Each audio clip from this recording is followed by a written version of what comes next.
साथियों नमस्कार। स्वागत है आपका इम्पैक्ट क्लासेस में। आज हम लोग 69th बीपीएससी के लिए तीसरा सेट प्रैक्टिस को देखेंगे। इससे पहले दो सेट प्रैक्टिस को कवर करा दिया गया है। अगर आप नहीं देखे हैं तो उसका लिंक आपको डिस्क्रिप्शन बॉक्स में मिल जाएगा या फिर आप लोग प्लेलिस्ट से जाके उसको देख सकते हैं। तो चलिए बिना किसी देरी के शुरू करते हैं आज के इस सेशन को, जिसमें पहला जो क्वेश्चन है कह रहा है कि दीवान वेलुथम्पी का विद्रोह 1808-1809 ईस्वी किस राज्य में हुआ था। तो इसका जो करेक्ट आंसर हो जाएगा वो हो जाएगा ऑप्शन सी, त्रावणकोर, केरल में यह विद्रोह हुआ था।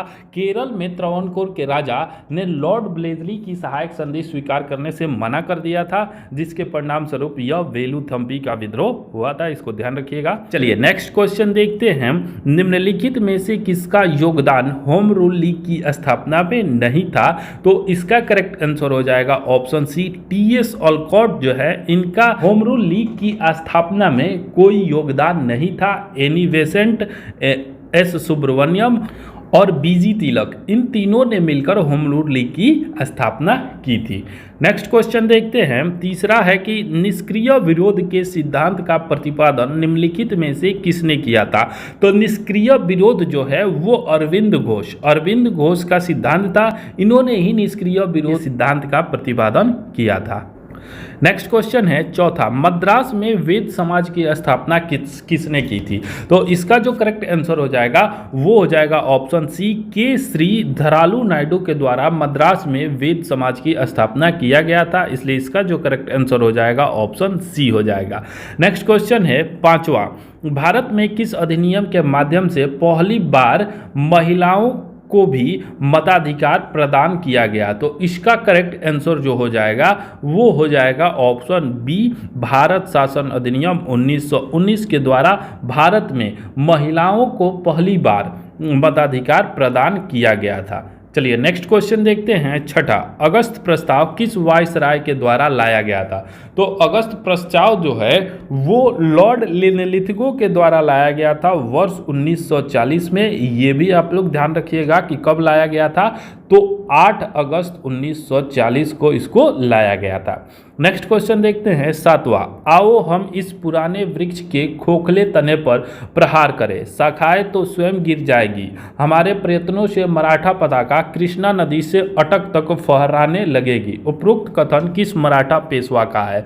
तो यह जो कथन है वो बाजीराव प्रथम का है। तो इसका जो करेक्ट आंसर हो जाएगा ऑप्शन बी, बाजीराव प्रथम का कार्यकाल भी आप लोग ध्यान रखिएगा कि यह 1720 से 1740 ईस्वी तक इनका कार्यकाल था। नेक्स्ट क्वेश्चन है आठवां, सिखों के किस गुरु ने कृष्ण अवतार नामक ग्रंथ की रचना की है। तो कृष्ण अवतार के जो रचनाकार थे वो गुरु गोविंद सिंह थे। इसका जो करेक्ट आंसर हो जाएगा ऑप्शन ए, गुरु गोविंद सिंह। और एक चीज और ध्यान रखिएगा कि गुरु गोविंद सिंह की जो आत्मकथा है उसका नाम है विचित्र नाटक। इसको भी आप लोग ध्यान रखिएगा। चलिए नेक्स्ट क्वेश्चन देखते हैं। नौवां, असहयोग आंदोलन की शुरुआत कब हुई थी। तो बीपीएससी जो है वो तिथि पर बहुत ज़्यादा फोकस करता है।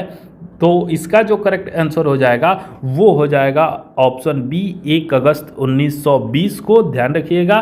तिथि भी आप लोग ध्यान रखिएगा। चलिए नेक्स्ट क्वेश्चन देखते हैं। 10वां, निम्नलिखित में से किसने कैबिनेट मिशन की अध्यक्षता की थी। तो कैबिनेट मिशन में 3 सदस्य थे, जिसमें एवी अलेक्जेंडर था, पैंथिंग लॉरेंस और स्टॉफर्ड क्रिप्स थे। तो इसकी जो अध्यक्षता की थी वो पैंथिंग लॉरेंस के द्वारा इसकी अध्यक्षता किया गया था। इसलिए इसका करेक्ट आंसर हो जाएगा ऑप्शन बी, पैंथिंग लॉरेंस। और कैबिनेट मिशन की हम लोग बात करें तो यह 24 मार्च, इसको भी आप लोग ध्यान रखिएगा कि यह 24 मार्च 1946 को भारत आया था। नेक्स्ट क्वेश्चन देखते हैं। 11 नंबर, फरवरी 1932 में किसने दीक्षांत समारोह में उपाधि ग्रहण करते हुए बहुत नज़दीक से गवर्नर पर गोली चलाई थी। तो इसका जो करेक्ट आंसर हो जाएगा ऑप्शन सी, बीना दास इसका सही जवाब हो जाएगा। बीना दास ने 6 फरवरी 1932 को कलकत्ता विश्वविद्यालय के दीक्षांत समारोह में उपाधि ग्रहण करते समय बंगाल के गवर्नर, इसको भी ध्यान रखिएगा कि सर स्टेनली पर गोली चला दी थी। तो इसका जो करेक्ट आंसर हो जाएगा ऑप्शन सी, बीना दास। नेक्स्ट क्वेश्चन देखते हैं 12 नंबर, पटना लगान परिषद, बिहार लगान परिषद के प्रथम अध्यक्ष कौन थे? तो पटना लगान परिषद के जो प्रथम अध्यक्ष थे वो जेम्स अलेक्जेंडर थे। इसका करेक्ट आंसर हो जाएगा जेम्स अलेक्जेंडर। अगला क्वेश्चन है 13, देवघर जिले के रोहिणी नामक ग्राम में स्थित देसी स्थल सेना की किस रेजिमेंट ने विद्रोह किया था? तो इसका जो करेक्ट आंसर हो जाएगा वो हो जाएगा 32वीं रेजिमेंट ने रोहिणी नामक स्थान पर विद्रोह किया था, इसलिए इसका जो करेक्ट आंसर हो जाएगा ऑप्शन बी हो जाएगा। नेक्स्ट क्वेश्चन देखते हैं 14, बिहार स्टूडेंट कॉन्फ्रेंस की स्थापना किस वर्ष हुई थी? तो इसकी स्थापना वर्ष 1906 में किया गया था। नेक्स्ट क्वेश्चन है 15, 1929 के कांग्रेस के लाहौर अधिवेशन में कौन से प्रस्ताव पास किए गए थे? तो इसका जो करेक्ट आंसर हो जाएगा ऑप्शन सी, पूर्ण स्वराज का जो प्रस्ताव था वो कांग्रेस के लाहौर अधिवेशन में पास किया गया था और इसके अध्यक्ष जो थे वो जेएल नेहरू, जवाहरलाल नेहरू इसके अध्यक्ष थे। तो इसको भी आप लोग ध्यान रखिएगा। चलिए नेक्स्ट क्वेश्चन देखते हैं 16 नंबर, सम्मति आयु अधिनियम 1891 किस गवर्नर जनरल के कार्यकाल में आया था? तो इसका जो करेक्ट आंसर हो जाएगा वो ऑप्शन सी हो जाएगा, लॉर्ड लैंसडाउन के समय में सम्मति आयु अधिनियम 1891 आया था। नेक्स्ट क्वेश्चन है 17, विडो रीमैरेज एसोसिएशन का गठन किसके द्वारा किया गया था? तो विडो रीमैरेज एसोसिएशन का जो गठन है वो महादेव गोविंद रनाडे के द्वारा इसका गठन किया गया था। नेक्स्ट क्वेश्चन है 18 नंबर, साइमन कमीशन का विरोध करने पर किसने भारतीयों को सभी दलों द्वारा स्वीकार्य संवैधानिक मसौदा तैयार करने की चुनौती दी थी? तो ये जो है इसका जो करेक्ट आंसर हो जाएगा option B, Lord Birkenhead. Lord Birkenhead उस समय भारत सचिव थे। इन्होंने सभी दलों द्वारा स्वीकार संवैधानिक मसौदा तैयार करने की चुनौती दी थी, जिसमें कांग्रेस और अन्य राजनीतिक दलों द्वारा स्वीकार किया गया और पंडित मोतीलाल नेहरू की अध्यक्षता में 10 सदस्यीय नेहरू समिति, ध्यान रखिएगा कि यहीं पर नेहरू समिति का गठन किया गया। तो इसका जो करेक्ट आंसर हो जाएगा option B, Lord Birkenhead. Next question देखते हैं 19 नंबर, भारत में प्रथम तार लाइन कहां से कहां शुरू की गई थी? तो इसका जो करेक्ट आंसर हो जाएगा वो कलकत्ता से आगरा के बीच भारत में प्रथम तार लाइन की शुरुआत की गई थी, जो लॉर्ड डलहौजी, इसको भी ध्यान रखिएगा कि लॉर्ड डलहौजी के समय में इसकी शुरुआत किया गया था। नेक्स्ट क्वेश्चन है 20, किस भारतीय इतिहासकार ने बंगाल के 1765 से 72 ईस्वी के मध्य के कालखंड को डाकू का राज्य की उपमा दी है? तो इसका करेक्ट आंसर हो जाएगा के.एम. पन्नीकर। के.एम. पन्नीकर ने जो है वो 1765 से 1772 ईस्वी तक के बंगाल के काल को डाकू राज्य की उपमा दी है। नेक्स्ट क्वेश्चन है 21, निम्नलिखित में से किसने सर्वप्रथम सांकेतिक मुद्रा का प्रचलन किया था? तो इसका जो करेक्ट आंसर हो जाएगा वो हो जाएगा ऑप्शन सी, मोहम्मद बिन तुगलक के द्वारा सर्वप्रथम सांकेतिक मुद्रा का प्रचलन किया गया था और यह जो है 1330 से 1331 ईस्वी में इसको किया गया था और बिना किसी उचित क्रियान्वयन और बिना किसी तैयारी के अभाव में यह असफल रहा, इसलिए इसका जो करेक्ट आंसर हो जाएगा ऑप्शन सी हो जाएगा। नेक्स्ट क्वेश्चन है 22, किस मध्यकालीन शासक ने जब्ती प्रणाली को लागू किया था? तो इसका जो करेक्ट आंसर हो जाएगा वो हो जाएगा ऑप्शन सी, अकबर के द्वारा जब्ती प्रणाली को लागू किया गया था। अकबर कालीन राज्य में अधिकतर भूभागों पर यह जब्ती प्रणाली लागू थी। इसका करेक्ट आंसर हो जाएगा ऑप्शन सी। नेक्स्ट क्वेश्चन देखते हैं 23, बाबर ने अपनी आत्मकथा बाबरनामा में किसे समकालीन भारत का सबसे शक्तिशाली शासक कहा था? तो इसका जो करेक्ट आंसर हो जाएगा वो हो जाएगा ऑप्शन सी, कृष्णदेव राय। विजयनगर साम्राज्य के शासक कृष्णदेव राय को बाबर ने अपनी आत्मकथा बाबरनामा में समकालीन भारत का सबसे शक्तिशाली शासक कहा है। इसका करेक्ट आंसर हो जाएगा ऑप्शन सी। नेक्स्ट क्वेश्चन देखते हैं 24, विजयनगर साम्राज्य में 58वें, अस्थावने या अथवन विभाग का संबंध निम्नलिखित में से किससे था? तो यह 58वें जो विभाग था उसका संबंध राजस्व विभाग से था। इसका करेक्ट आंसर हो जाएगा ऑप्शन बी, राजस्व विभाग। नेक्स्ट क्वेश्चन है 25। किस मध्यकालीन शासक ने अपने शासनकाल में पटना में एक दुर्ग का निर्माण कराया तथा इस नगर को पुनः बिहार की राजधानी बनाया? तो वो शेर शाह के द्वारा पटना को पुनः बिहार की राजधानी बनाया गया था। इसका जो करेक्ट आंसर हो जाएगा option B, Sher Shah. Next question देखते हैं 26। अलाउद्दीन खिलजी के किस प्रसिद्ध सेनापति की मृत्यु मंगोलों से लड़ते हुए हो गई थी? तो जफर खां। अलाउद्दीन खिलजी का मुख्य सेनापति जफर खां था और उसकी जो मृत्यु थी वो मंगोलों से लड़ते हुए हो गई थी। तो इसका जो करेक्ट आंसर हो जाएगा ऑप्शन सी, जफर खां। नेक्स्ट क्वेश्चन देखते हैं 27। आईने अकबरी के अनुसार बिहार सूबा कितने सरकारों या भागों में विभक्त था? तो बिहार जो था वो 7 भागों में विभक्त था, इसको ध्यान रखिएगा। चलिए नेक्स्ट क्वेश्चन देखते हैं 28। इक़्तिदारों पर निगरानी रखने के लिए किस शासक ने ख्वाजा नामक अधिकारी की नियुक्ति की थी? तो इसका जो करेक्ट आंसर हो जाएगा वो ऑप्शन ए, बलबन हो जाएगा। बलबन ने इक़्तिदारों पर निगरानी रखने के लिए ख्वाजा नामक एक अधिकारी की नियुक्ति की थी। नेक्स्ट क्वेश्चन देखते हैं 29। प्रसिद्ध यूनानी यात्री मेगास्थनीज ने भारतीय समाज को कितनी श्रेणियों में विभाजित किया है? तो वो 7 श्रेणियों में इसको विभाजित किया है, इसको ध्यान रखिएगा। बहुत इंपॉर्टेंट क्वेश्चन है, बहुत एग्जाम में यह पूछा जाता है। नेक्स्ट क्वेश्चन है 30। ह्वेनसांग की भारत यात्रा के दौरान सूती वस्त्रों के उत्पादन के लिए कौन सा नगर प्रसिद्ध था? तो इसका जो करेक्ट आंसर हो जाएगा ऑप्शन ए, मथुरा जो था वो सूती वस्त्रों के लिए प्रसिद्ध था, जबकि वाराणसी जो था वो रेशम के लिए प्रसिद्ध था। इसको भी ध्यान रखिएगा। अगर बात करें ह्वेनसांग की, तो ह्वेनसांग हर्षवर्धन के समय में भारत की यात्रा किया था और हर्षवर्धन का जो कार्यकाल था वो 6 से 647 ईस्वी के बीच इसका कार्यकाल था। इसका करेक्ट आंसर हो जाएगा ऑप्शन ए, मथुरा जो था वो सूती वस्त्रों के लिए प्रसिद्ध था। नेक्स्ट क्वेश्चन देखते हैं 31। इनमें से कौन कनिष्क के दरबार से संबंधित नहीं था? तो पतंजलि जो है वो कनिष्क के दरबार से संबंधित नहीं थे। पतंजलि जो है वो शुंगकालीन विद्वान थे जिन्हें पाणिनि अष्टाध्यायी पर महाभाष्य की रचना की है। तो पतंजलि जो थे वो कनिष्क के दरबार से संबंधित नहीं थे, जबकि नागार्जुन और अश्वघोष जो थे वो कनिष्क के दरबार में थे।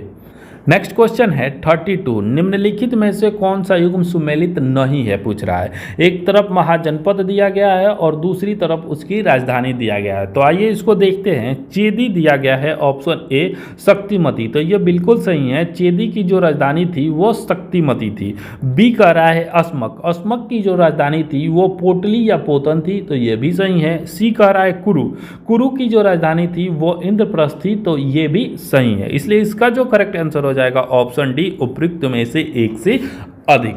नेक्स्ट क्वेश्चन देखते हैं 33। निम्नलिखित में से किस स्थान पर प्रथम बौद्ध संगीति का आयोजन किया गया था? तो प्रथम बौद्ध संगीति जो है उसका आयोजन राजगिर में किया गया था। तो इसका करेक्ट आंसर हो जाएगा ऑप्शन बी, राजगिर। राजगिर के सप्तपर्णी गुफा में 483 ईसा वर्ष पूर्व इसका आयोजन किया गया था और इसका अध्यक्षता जो है वो महाकश्यप के द्वारा किया गया। तो इसको भी आप लोग ध्यान रखिएगा। चलिए नेक्स्ट क्वेश्चन देखते हैं 34। हड़प्पा सभ्यता को किस युग के अंतर्गत रखा जाता है? तो हड़प्पा सभ्यता जो है वो आदि ऐतिहासिक युग के अंतर्गत रखा जाता है। अगला प्रश्न है 35। ऐहोल अभिलेख का संबंध किस शासक से है? तो ऐहोल अभिलेख जो है वो पुलकेशिन द्वितीय से संबंधित है। इसका करेक्ट आंसर हो जाएगा पुलकेशिन द्वितीय।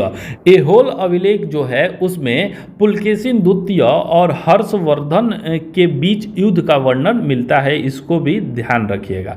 चलिए नेक्स्ट क्वेश्चन देखते हैं 36। हल्दी घाटी के युद्ध में महाराणा प्रताप का सेनापति कौन था? तो हल्दी घाटी के युद्ध में महाराणा प्रताप का जो सेनापति था वो हकीम खां था। इसका करेक्ट आंसर हो जाएगा ऑप्शन सी, हकीम खां था। और हल्दी घाटी युद्ध की हम लोग बात करें तो यह 1576 ईस्वी में हुआ था और इसमें मुगल सेना का जो नेतृत्व था वो मान सिंह के द्वारा किया गया था। तो ये भी आप लोग ध्यान रखिएगा।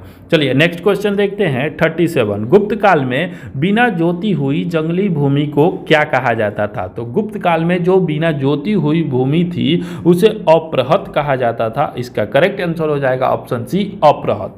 क्षेत्र जो था वो खेती योग्य भूमि को क्षेत्र कहा जाता था, इसको ध्यान रखिएगा। और वास्तु जो था वो वास करने योग्य भूमि को वास्तु कहा जाता था। इसका करेक्ट आंसर हो जाएगा ऑप्शन सी, अप्रहत। नेक्स्ट क्वेश्चन है 38। मौर्य काल में लक्षणाध्यक्ष का संबंध किस विभाग से था? तो लक्षणाध्यक्ष जो होता था वो मुद्रा एवं टकसाल का अध्यक्ष होता था, इसलिए इसका जो करेक्ट आंसर हो जाएगा ऑप्शन सी हो जाएगा। अगर बात करें हम लोग नौसेना के अध्यक्ष को क्या कहा जाता था, तो वो नवाध्यक्ष कहा जाता था, इसको भी ध्यान रखिएगा।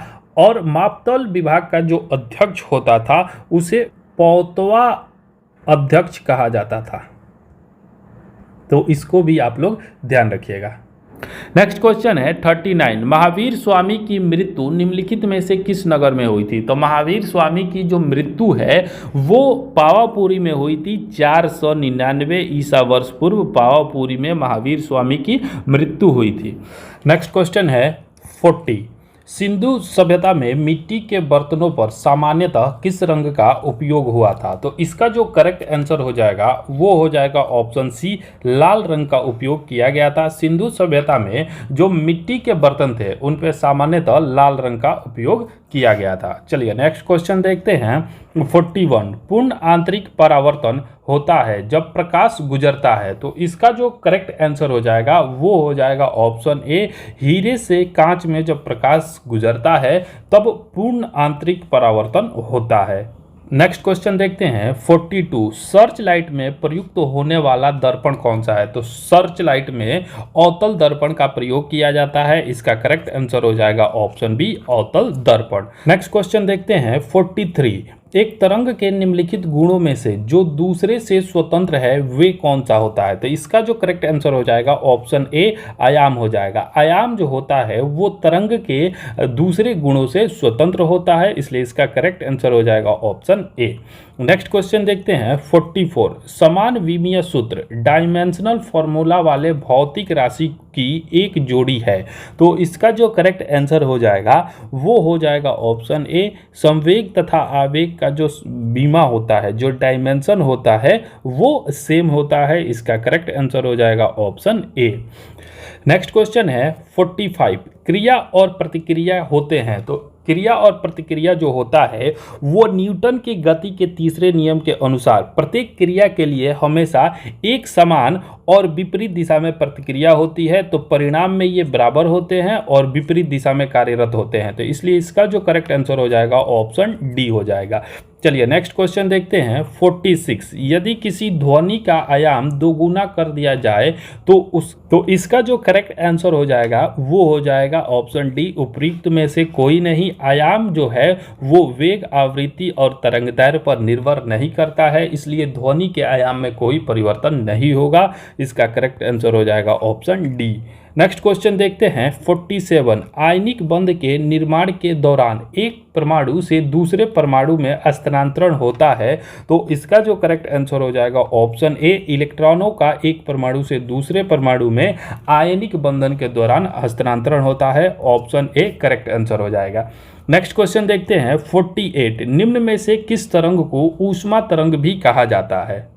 तो इसका जो करेक्ट आंसर हो जाएगा ऑप्शन सी, इंफ्रारेड को ऊष्मा तरंग कहते हैं, क्योंकि इंफ्रारेड तरंगे किसी पदार्थ के संपूर्ण परमाणु या अणु में कंपन लाती है और यह कंपन जो है वो आंतरिक ऊर्जा को बढ़ा देता है, जिसके फलस्वरूप पदार्थ का तापमान बढ़ जाता है, इसलिए इसको ऊष्मा तरंग कहते हैं, इसका करेक्ट आंसर हो जाएगा ऑप्शन सी, इंफ्रारेड किरणें। नेक्स्ट क्वेश्चन देखते हैं 49। किस रोग में तांबा ऊतकों में जमा होता है? तो तांबा जो है वो विल्सन रोग में ऊतकों में जमा होने लगता है, इसका करेक्ट आंसर हो जाएगा ऑप्शन ए, ये तांबा के असंतुलन के कारण होने वाला रोग है। नेक्स्ट क्वेश्चन देखते हैं 50। ध्वनि की प्रबलता किसके द्वारा निर्धारित की जाती है? तो ध्वनि की जो प्रबलता है वो कंपन के आयाम के द्वारा निर्धारित की जाती है, इसलिए इसका जो करेक्ट आंसर हो जाएगा ऑप्शन ए, कंपन की आयाम के द्वारा। नेक्स्ट क्वेश्चन देखते हैं 51। हाइपरमेट्रोपिया के मामले में सुधार के लिए किस लेंस का उपयोग किया जाता है? हाइपरमेट्रोपिया जो है इसे दूरदृष्टि दोष कहते हैं और इसके उपचार के लिए जो है वो उत्तल लेंस का प्रयोग किया जाता है। इसका करेक्ट आंसर हो जाएगा ऑप्शन ए, उत्तल लेंस। नेक्स्ट क्वेश्चन देखते हैं 52। मिट्टी की अम्लता को नियंत्रित करने के लिए किसान उपयोग करते हैं? तो मिट्टी की अम्लता को नियंत्रित करने के लिए जो है वो चूना पत्थर का उपयोग किया जाता है। ऑप्शन डी इसका करेक्ट आंसर हो जाएगा। नेक्स्ट क्वेश्चन देखते हैं 53। अम्लीय वर्षा का पीएच मान लगभग होता है? तो अम्लीय वर्षा का जो पीएच मान होता है वो 5 से 6 होता है। इसका करेक्ट आंसर हो जाएगा ऑप्शन ए, 5 से 6। नेक्स्ट क्वेश्चन देखते हैं 54। निम्नलिखित में से कौन सबसे कमजोर बंध है? तो सबसे कमजोर बंध जो होता है वो वांडर वाल्स बल होता है। इसका करेक्ट आंसर हो जाएगा ऑप्शन डी, इस सबसे कमजोर बल जो है वो वांडर वाल्स का बल होता है। सबसे मजबूत बल की हम लोग बात करें तो वो आयनिक बंध होता है, उसके बाद से सहसंयोजक बंध आता है, तब तीसरे नंबर पर जो है वो हाइड्रोजन बंध है और सबसे कमजोर वांडर वाल्स का बल होता है। नेक्स्ट क्वेश्चन है 55। थर्मोकोल बनाने में किसका प्रयोग होता है? तो थर्मोकोल जो है वो पॉलीस्टाइरीन से बनाया जाता है। इसका करेक्ट आंसर हो जाएगा ऑप्शन ए, पॉलीस्टाइरीन। नेक्स्ट क्वेश्चन देखते हैं 56। शेविंग साबुन किसके कारण व्यापक झाग उत्पन्न करता है? तो इसका जो करेक्ट आंसर हो जाएगा वो हो जाएगा ऑप्शन ए, सोडियम रेजिनेट के कारण शेविंग साबुन जो दाढ़ी बनाने का साबुन होता है वो व्यापक झाग उत्पन्न करता है। ऑप्शन ए इसका करेक्ट आंसर हो जाएगा। नेक्स्ट क्वेश्चन देखते हैं 57। बेंजीन की संरचना क्या होती है? तो बेंजीन जो होता है वो तलीय होता है। इसका करेक्ट आंसर हो जाएगा ऑप्शन बी, बेंजीन तलीय होता है।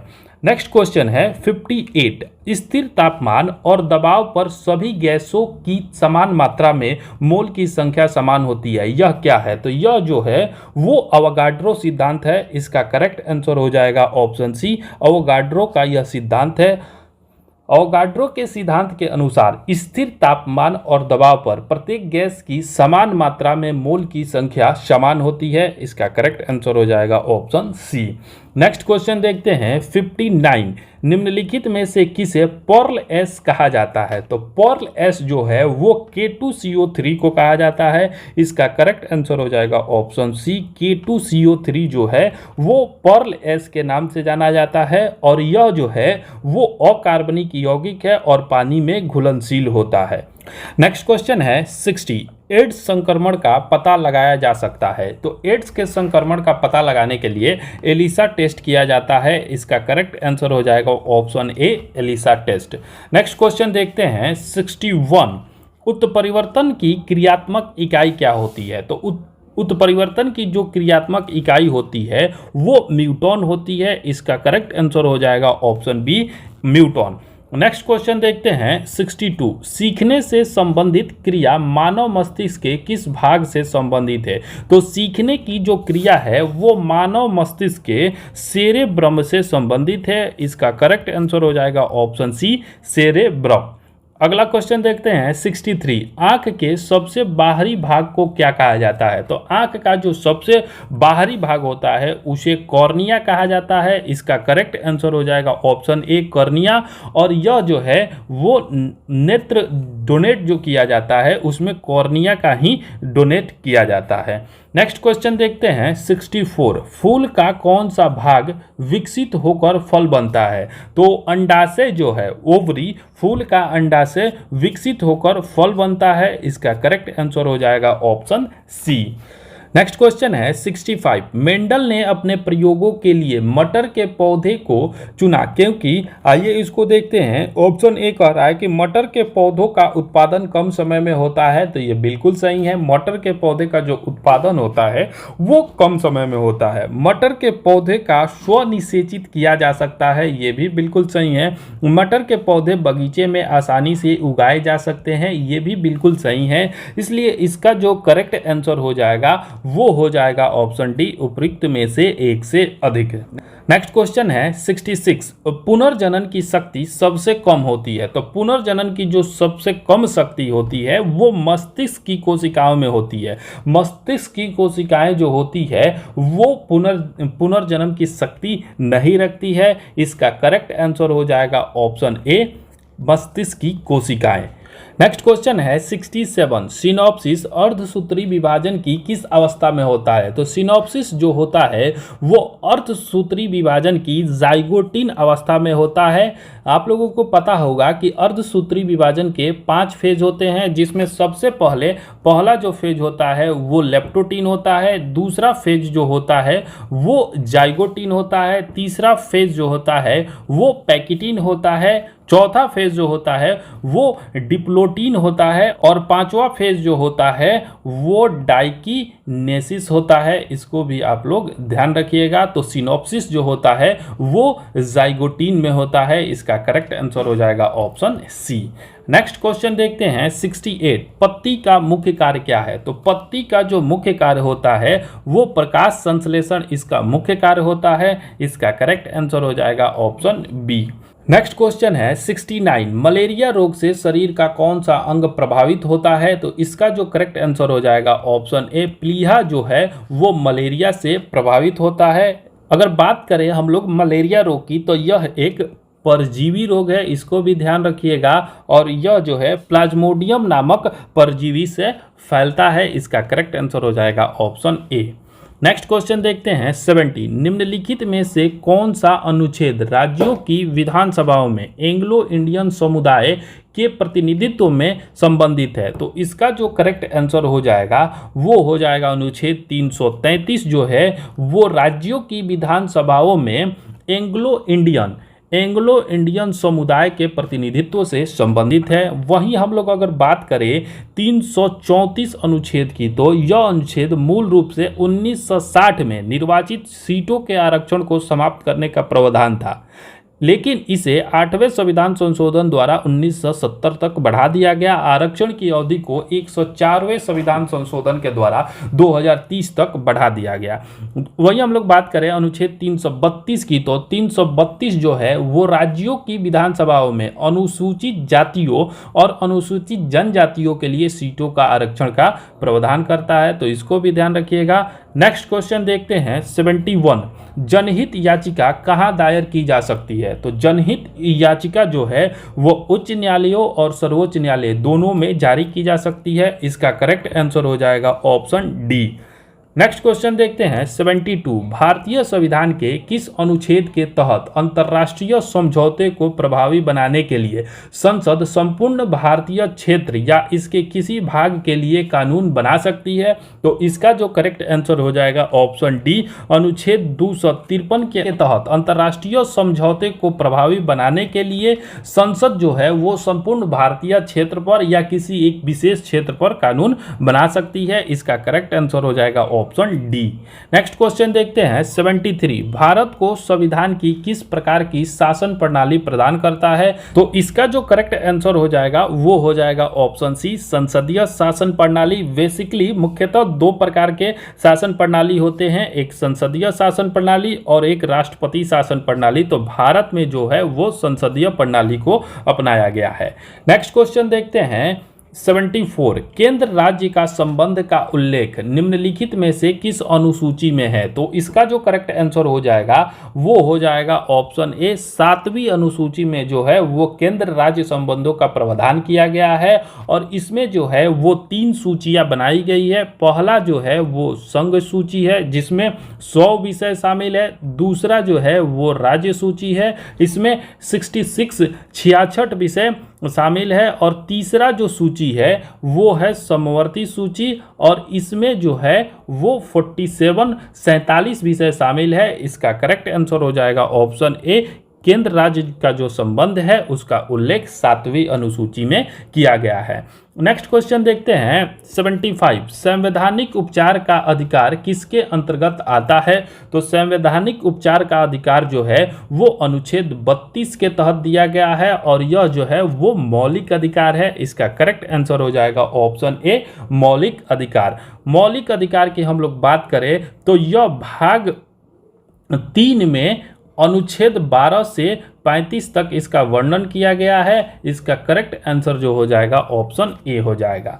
नेक्स्ट क्वेश्चन देखते हैं 76। भारत में राष्ट्रपति का चुनाव किया जाता है, तो इसका जो करेक्ट आंसर हो जाएगा ऑप्शन डी, उपयुक्त में से कोई नहीं। अगर भारत में राष्ट्रपति के चुनाव की हम लोग बात करें तो भारत में राष्ट्रपति का चुनाव जो होता है वो प्रत्यक्ष रूप से नहीं होता है, अप्रत्यक्ष रूप से होता है, जिसमें एक निर्वाचक मंडल बनाया जाता है और इसमें जो है वो राज्यसभा, लोकसभा तथा राज्य विधानसभा के प्रतिनिधि भाग लेते हैं। तो इसका करेक्ट आंसर हो जाएगा ऑप्शन डी। नेक्स्ट क्वेश्चन देखते हैं 77। भारत में मतदान की आयु की सीमा 21 वर्ष से घटाकर 18 वर्ष कब कर दिया गया? तो इसका जो करेक्ट आंसर हो जाएगा वो हो जाएगा 1989 में भारत में जो है वो मतदान की आयु जो है 21 वर्ष से घटाकर 18 वर्ष कर दिया गया। और इसका संविधान संशोधन भी याद रखिएगा कि यह 61वें संविधान संशोधन के द्वारा किया गया था। नेक्स्ट क्वेश्चन देखते हैं 78। राज्य का प्रथम विधि अधिकारी कौन होता है? तो राज्य का जो प्रथम विधि अधिकारी होता है वो महाधिवक्ता होता है। और महाधिवक्ता की हम लोग बात करें तो यह आर्टिकल 165 में इसका वर्णन किया गया है। 165 के तहत राज्यों में महाधिवक्ता की व्यवस्था की गई है और इसकी नियुक्ति जो है वो राज्यपाल के द्वारा किया जाता है। तो इसका करेक्ट आंसर हो जाएगा ऑप्शन बी। नेक्स्ट क्वेश्चन देखते हैं 79। निम्नलिखित में से कौन सी समिति अस्थायी समिति नहीं है?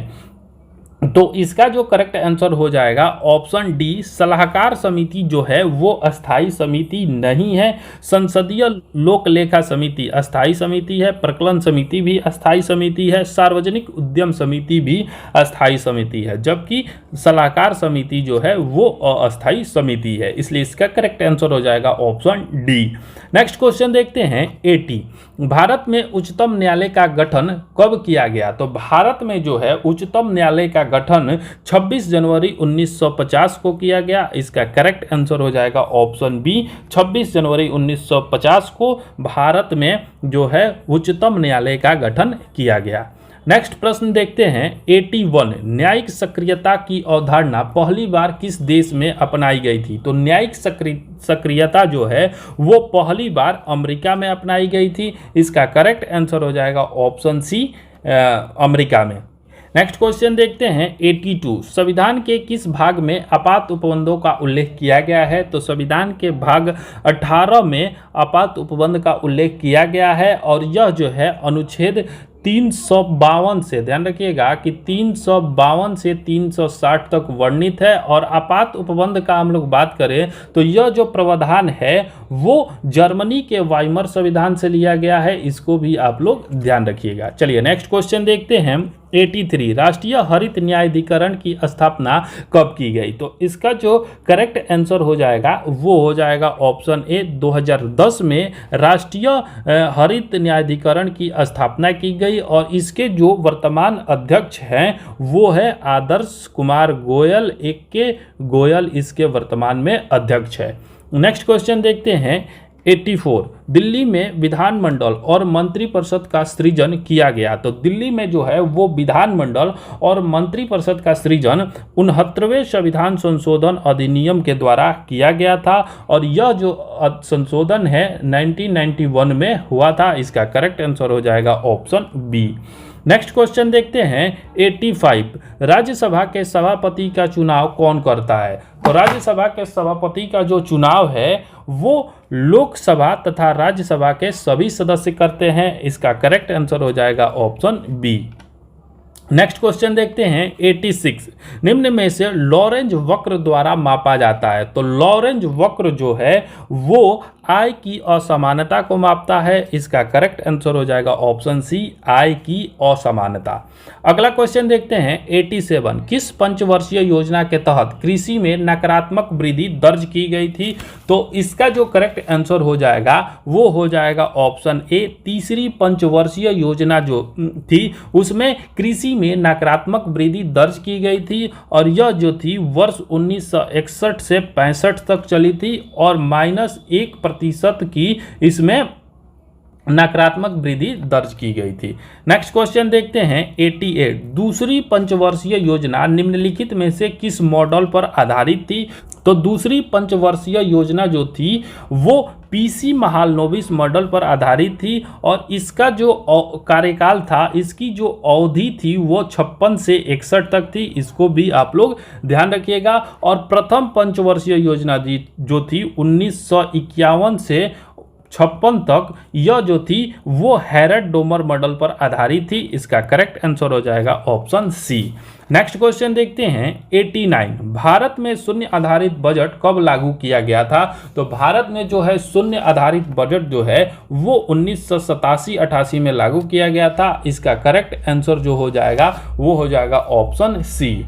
नेक्स्ट क्वेश्चन है 90। निम्न में से कौन मानव विकास सूचकांक में शामिल नहीं है? तो मानव विकास सूचकांक में 3 सूचकांक को देखा जाता है। उसमें पहला जो है वो जीवन प्रत्याशा को देखा जाता है, दूसरा प्रति व्यक्ति आय और तीसरा प्रौढ़ शिक्षा को देखा जाता है। सामाजिक असमानता जो है वो मानव विकास सूचकांक का हिस्सा नहीं है। इसका करेक्ट आंसर हो जाएगा ऑप्शन सी। वर्तमान में हम लोग HDI ह्यूमन डेवलपमेंट इंडेक्स की बात करें तो भारत का स्थान जो है वो 131वां स्थान है।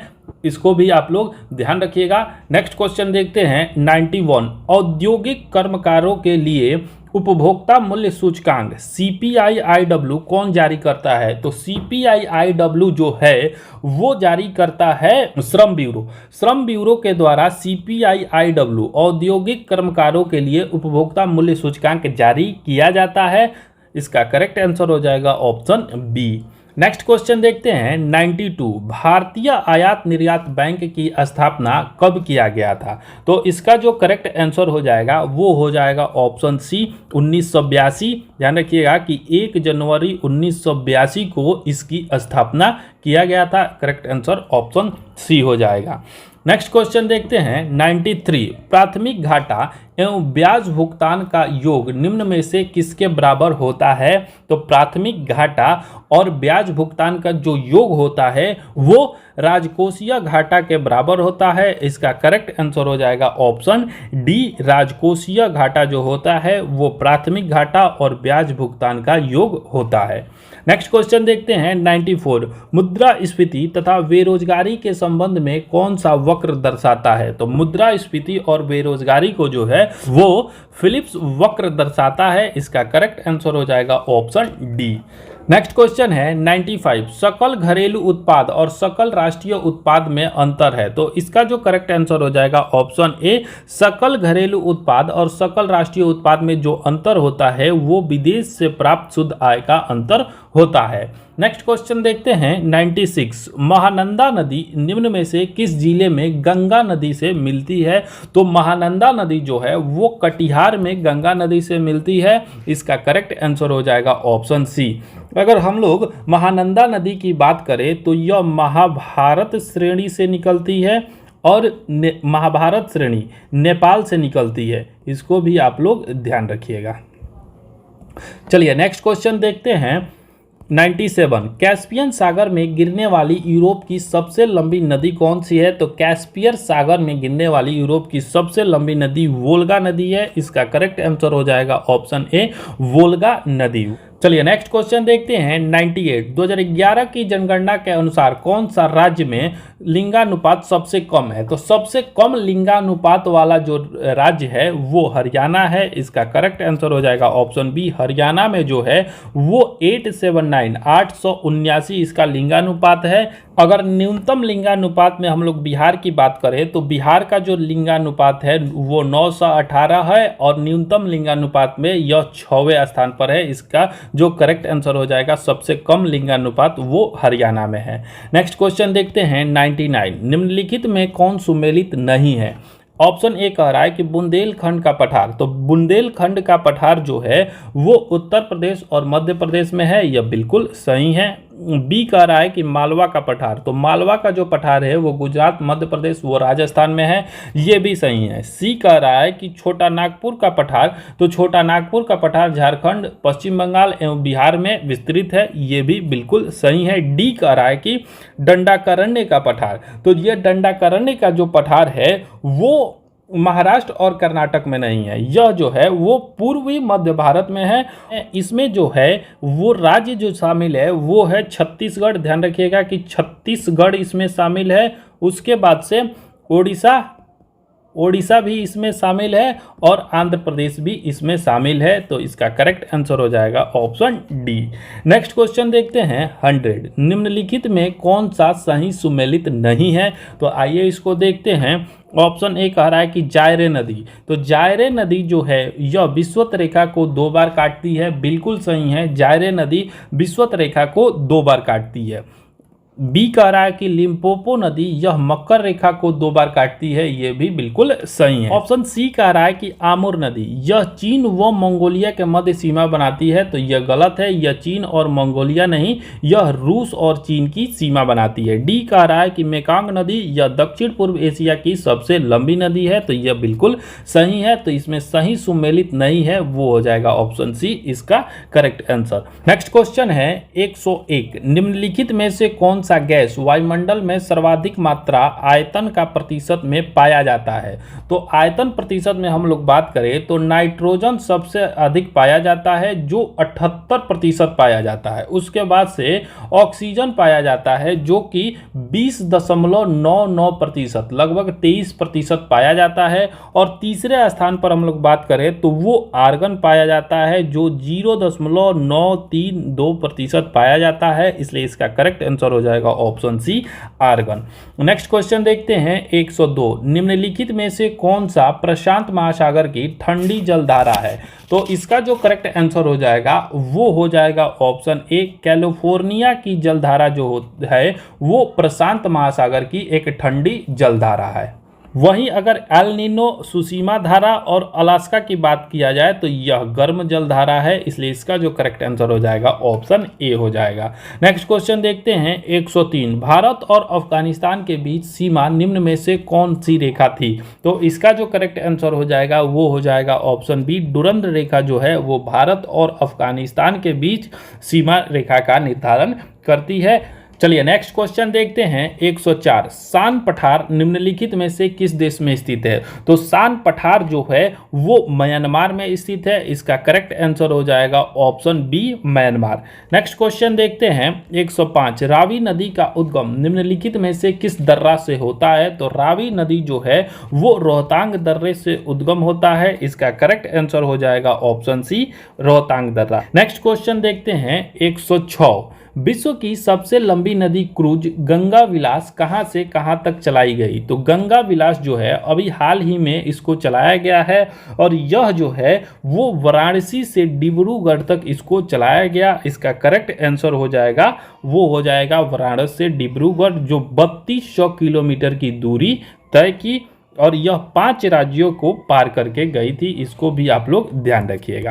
नेक्स्ट क्वेश्चन देखते हैं 107, कट्टर इस्लामिक संगठन people's front of India PFI के खिलाफ देश में हिंसा को रोकने के लिए नेशनल इन्वेस्टिगेशन एजेंसी द्वारा किस ऑपरेशन की शुरुआत की गई है, तो इसका जो करेक्ट आंसर हो जाएगा वो हो जाएगा ऑपरेशन ऑक्टोपस, इसकी शुरुआत किया गया है, ऑप्शन बी इसका सही जवाब हो जाएगा। यह जो है वो एनआईए और ईडी का संयुक्त ऑपरेशन है, इसका करेक्ट आंसर हो जाएगा ऑप्शन बी।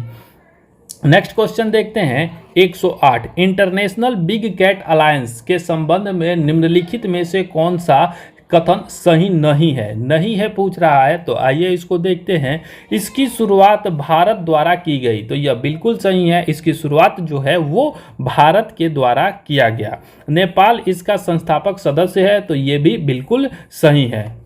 और तीसरा कह रहा है कि इसके तहत 5 बड़ी बिल्लियों के संरक्षण का प्रयास किया गया, तो ये गलत है। इसके तहत 5 नहीं 7 बड़ी बिल्लियों का संरक्षण का प्रयास किया गया, जिसमें बाघ, शेर, तेंदुआ, हिम तेंदुआ, प्यूमा और जगुआर और चीता शामिल थे। इसका जो करेक्ट आंसर हो जाएगा कथन जो 3 है वो गलत है, ऑप्शन सी इसका सही हो जाएगा। नेक्स्ट क्वेश्चन है 109, निम्नलिखित में से किसे 32वां व्यास सम्मान 2022 से सम्मानित किया गया? तो इसका जो करेक्ट आंसर हो जाएगा वो हो जाएगा ऑप्शन सी, ज्ञान चतुर्वेदी को 32वें व्यास सम्मान 2022 से सम्मानित किया गया और इनको जो है वो पागल खाना उपन्यास के लिए इनको यह सम्मान दिया गया है। इसको भी आप लोग ध्यान रखिएगा। नेक्स्ट क्वेश्चन देखते हैं 110, वर्ष 2024 में 27वां चोगम सम्मेलन कहाँ आयोजित किया गया? तो चोगम सम्मेलन जो है वो समोआ में आयोजित किया गया। इसका करेक्ट आंसर हो जाएगा ऑप्शन सी, समोआ। अगर हम लोग चोगम की बात करें तो चोगम की जो स्थापना है वर्ष 1926 में किया गया था और इसमें कुल 56 देश हैं और इससे पहले वर्ष 2022 में इसका जो आयोजन था वो रवांडा में किया गया था। इसको भी आप लोग ध्यान रखिएगा। चलिए नेक्स्ट क्वेश्चन देखते हैं 111, अंतर्राष्ट्रीय क्रिकेट में सबसे तेज 25,000 रन बनाने वाले दुनिया के पहले खिलाड़ी कौन बन गए हैं? तो सबसे तेज 25,000 रन बनाने वाले दुनिया के पहले खिलाड़ी जो हैं वो विराट कोहली बन गए हैं। इन्होंने मात्र 492 मैचों में 25,000 रन बनाए हैं। इसका करेक्ट आंसर हो जाएगा ऑप्शन ए। नेक्स्ट क्वेश्चन देखते हैं 112, वर्ष 2026 में 32वां राष्ट्रमंडल खेल कहाँ आयोजित किया जाएगा? तो 32वां राष्ट्रमंडल खेल जो है वो ऑस्ट्रेलिया में आयोजित किया जाएगा। इसका करेक्ट आंसर हो जाएगा ऑप्शन बी, ऑस्ट्रेलिया। वहीं हम लोग बात करें कि 2022 का जो राष्ट्रमंडल खेल था उसका आयोजन जो था वो बर्मिंघम में किया गया था। यह जो बर्मिंघम है वो इंग्लैंड में है। इसका करेक्ट आंसर हो जाएगा option C, Australia. Next question देखते हैं 103, जनवरी 2023 में शंघाई सहयोग संगठन फिल्म महोत्सव का आयोजन कहाँ किया गया? तो जनवरी 2023 में शंघाई सहयोग संगठन फिल्म महोत्सव का जो आयोजन है वो मुंबई में किया गया। इसका करेक्ट आंसर हो जाएगा ऑप्शन ए, मुंबई। अगला क्वेश्चन देखते हैं 114, निम्नलिखित में से किसे राजा राम मोहन राय पुरस्कार 2023 से सम्मानित किया गया है? तो राजा राम मोहन राय पुरस्कार जो है वो AB प्रसाद को दिया गया है। इसका करेक्ट आंसर हो जाएगा ऑप्शन बी, AB प्रसाद। अगला क्वेश्चन देखते हैं 115, हाल ही में जारी अंतर्राष्ट्रीय बौद्धिक संपदा सूचकांक 2023 के संबंध में निम्नलिखित में से कौन सा कथन सही है? सही कथन पूछ रहा है, तो आइए इसको हम लोग देखते हैं। ए कह रहा है कि इसमें अमेरिका को प्रथम स्थान प्राप्त हुआ है, यह बिल्कुल सही है। बी कह रहा है कि भारत 42वें स्थान पर है, यह भी सही है। सी कह रहा है कि 2022 में भारत 43वें स्थान पर था, तो ये भी बिल्कुल सही है। इसलिए इसका जो करेक्ट आंसर हो जाएगा ऑप्शन डी, उपयुक्त में से एक से अधिक। आप लोग ध्यान रखिएगा कि भारत का स्थान जो है वो वर्तमान में 42वें स्थान पर है और प्रथम स्थान पर अमेरिका है। नेक्स्ट क्वेश्चन देखते हैं 116, वर्ष 2023 में पद्म विभूषण पुरस्कार प्राप्तकर्ताओं में निम्नलिखित में कौन शामिल नहीं है? इसमें पूछ रहा है कि नीचे जो दिए गए हैं उनमें किसको पद्म विभूषण पुरस्कार नहीं दिया गया है? तो इसका जो करेक्ट आंसर हो जाएगा वो हो जाएगा ऑप्शन सी, श्री कुमार मंगलम बिरला को पद्म पुरस्कार नहीं दिया गया है। वर्ष 2023 के लिए राष्ट्रपति ने 106 व्यक्ति को पद्म पुरस्कार प्रदान करने की मंजूरी दी है, जिसमें 6 पद्म भूषण, ध्यान रखिएगा कि 6 पद्म भूषण और उसके बाद से 9 पद्म विभूषण और 91 जो है वो पद्मश्री है। पद्मश्री जो है वो 91 है, इसको भी ध्यान रखिएगा। चलिए नेक्स्ट क्वेश्चन देखते हैं 117, किस मंत्रालय द्वारा जनवरी 2023 में नई दिल्ली में भारत पर्व 2023 का आयोजन किया गया? तो भारत पर्व 2023 का जो आयोजन था वो पर्यटन मंत्रालय के द्वारा दिल्ली में किया गया। इसका करेक्ट आंसर हो जाएगा ऑप्शन ए। नेक्स्ट क्वेश्चन है 118 नंबर, 22वां फीफा विश्व कप 2022 के संबंध में निम्नलिखित में से कौन सा कथन सही है? कथन ए कह रहा है कि इसका आयोजन कतर में किया गया, तो यह बिल्कुल सही है।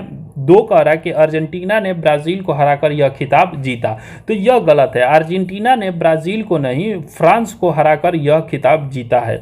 तीसरा कह रहा है कि भारतीय कंपनी बायजूस इस विश्व कप का प्रायोजक थी, तो ये भी बिल्कुल सही है, इसलिए इसका जो करेक्ट आंसर हो जाएगा ऑप्शन सी 1 और 3 इसका सही हो जाएगा। नेक्स्ट क्वेश्चन देखते हैं 119, निम्नलिखित में से किस राज्य सरकार द्वारा आसरा पेंशन योजना की शुरुआत की गई है?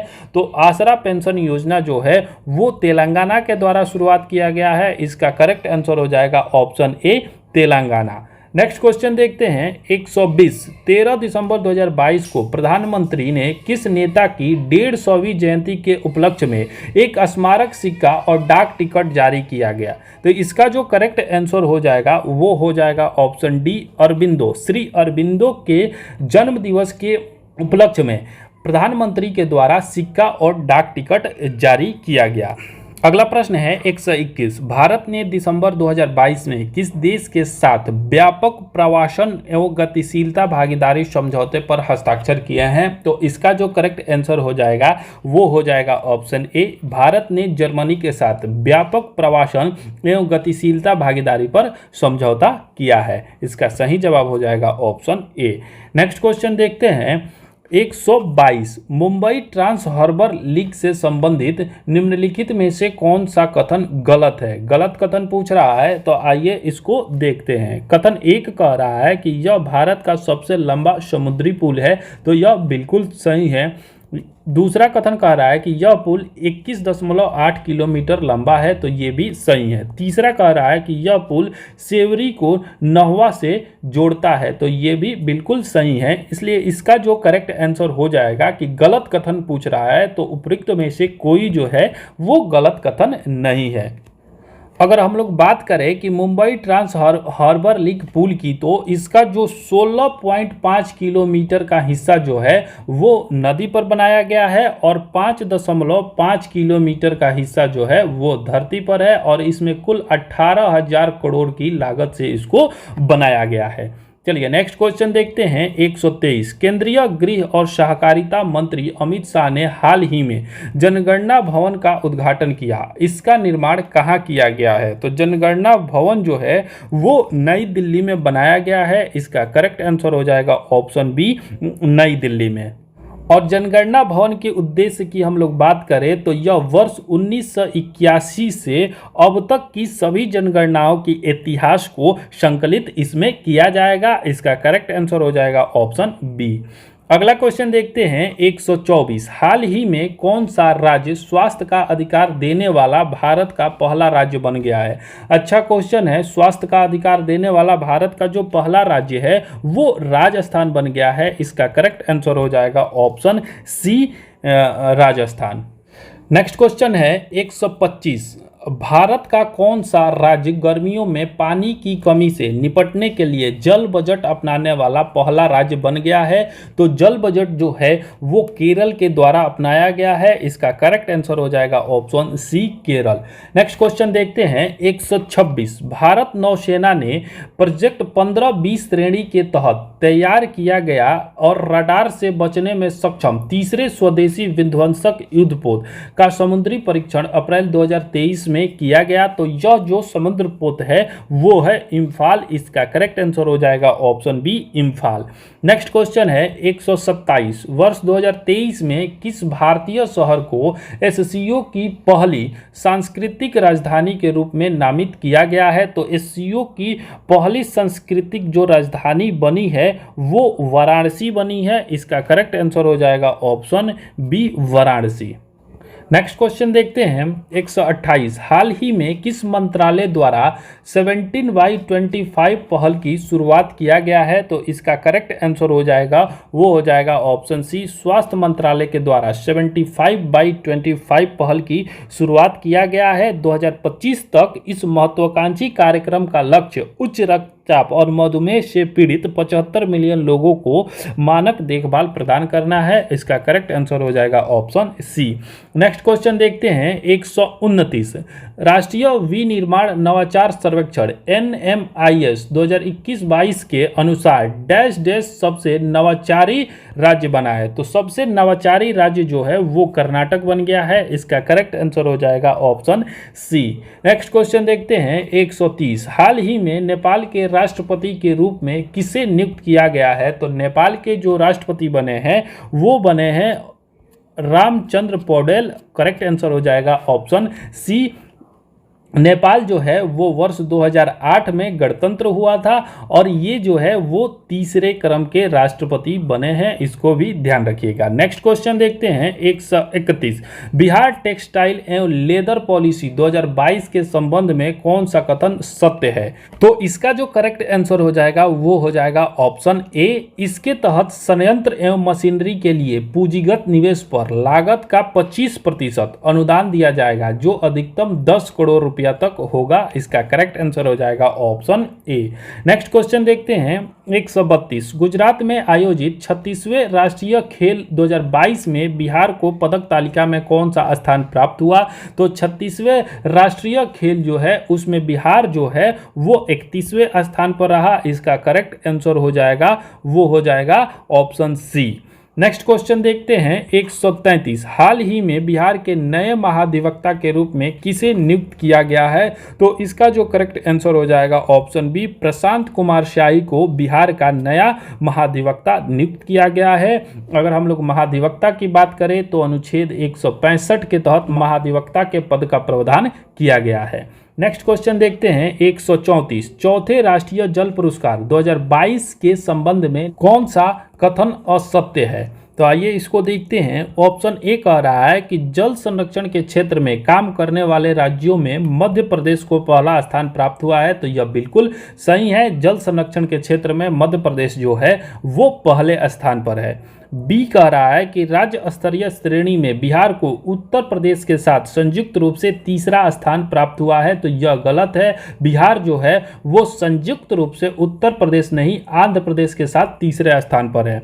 सी कह रहा है कि सर्वश्रेष्ठ उद्योग का पुरस्कार बरौनी ताप विद्युत केंद्र बेगूसराय बिहार को प्राप्त हुआ। ये भी बिल्कुल सही है। इसलिए इसका जो करेक्ट आंसर हो जाएगा ऑप्शन बी जो कथन है वो गलत है। नेक्स्ट क्वेश्चन देखते हैं 135। किस राज्य सरकार द्वारा राज्य के किसानों को आत्मनिर्भर बनाने और उनकी आय में वृद्धि करने के लिए शुष्क बागवानी योजना की शुरुआत किया गया है? तो शुष्क बागवानी योजना जो है वो बिहार सरकार के द्वारा शुरू किया गया है। इसका करेक्ट आंसर हो जाएगा ऑप्शन ए बिहार सरकार।